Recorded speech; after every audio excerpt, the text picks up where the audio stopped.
Doing our final walkthrough with Megan and Anthony.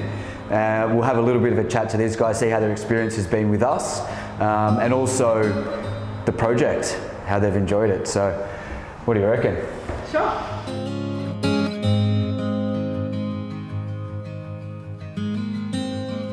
So we're here in the living room. This is, I guess, the centerpiece of the house. Going back to the start of the project, this is the extension of the house. Tell us about your experience through that first stage, the demolition, the slab, the excavation. How did you find that part?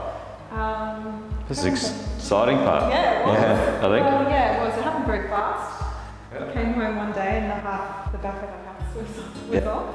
And I was kind of a little bit shocked actually, because it looked like we've been living in a really tiny space for a long time, like where the kitchen used to be and the living area, it was tiny. So for me, I suppose it was, I really like the transition of the house now. Yeah. Well, you've got to walk through every room. Yeah, okay. Now, you don't have to.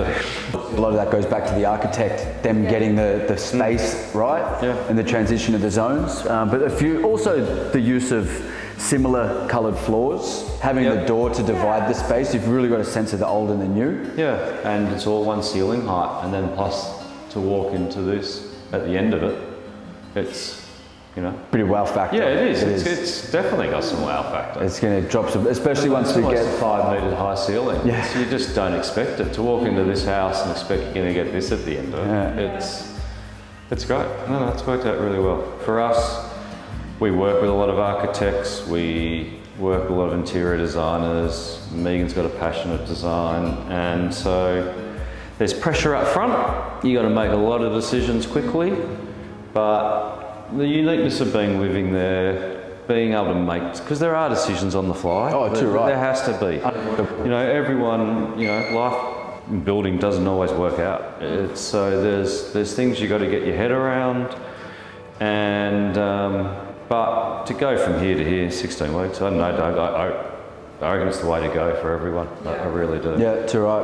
I think the biggest difference of doing it with everyone, it's not cookie cutter. So when you say decisions are made on the run, they have to be. It's bespoke, great term. Well, we also spent quite a long time a bit indecisive as to whether to stay or buy a new house. Because the space was getting really frustrating. The boys are getting older and we kind of felt like we're on top of each other. And so part of the reason for kind of going for it was like, okay, let's just, if we're going to let's just do it as quick as you can. By Christmas, and then we can just move on. So it's good. So no, I think it's a great process. No, glad to hear. You met your deadline in there. Yeah. You met my deadline. Yeah, you guys met all of our deadlines as well. You had a few of them. Yeah, that's it. We're all good. One for the team. Yeah. We were wanting to be involved, so I suppose we became hands-on, and I'm hoping Doug didn't mind that, but it was, like Doug said, it's a process. It's a collaboration the way it has to happen, and for it to happen well. And it's your home. I mean, if you're not involved, then we're building somebody else's home or whatever's on a plan. If you guys aren't involved with every detail and, you know, even little things like how thick do you want your window profiles? It might seem pretty irrelevant, but to have those things be chunky or thin, black or white, whatever it is, it's, one of the thousand things that we never thought about. Like grout colour. I think I got you in here one day to look at grout colour, and you're like, I don't know, I didn't even know grout had a colour. Like, what do you mean? That was all timber lined.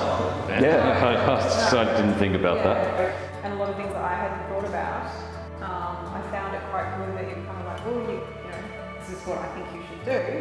And so I would take your advice because, like you said, I hadn't thought about picking some window frames and where the air conditioning ducts would go and just all that kind of detail.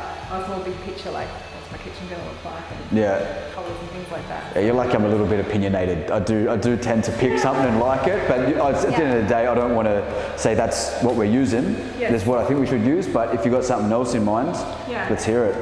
Well, people want solutions, I think. That's what it comes down to. I reckon that was, for me, Doug, if I was to say what was the best experience at Bayside, that was, you didn't come with problems, you came with solutions. And that's a big thing, because people don't do this every day. People do what, 2 renovations in their lifetime? Probably? Yeah. So that's the key for me, I think. Well, it's been an absolute pleasure working with you both and building your dream home. I know I've enjoyed every part of it. The next video that we've got coming for you guys is the grand reveal. We're going to walk through and pick apart every single detail of this house. Anyway, I hope you've enjoyed the process so far. It's been fun shooting these videos for you, and we've got many more of these to come.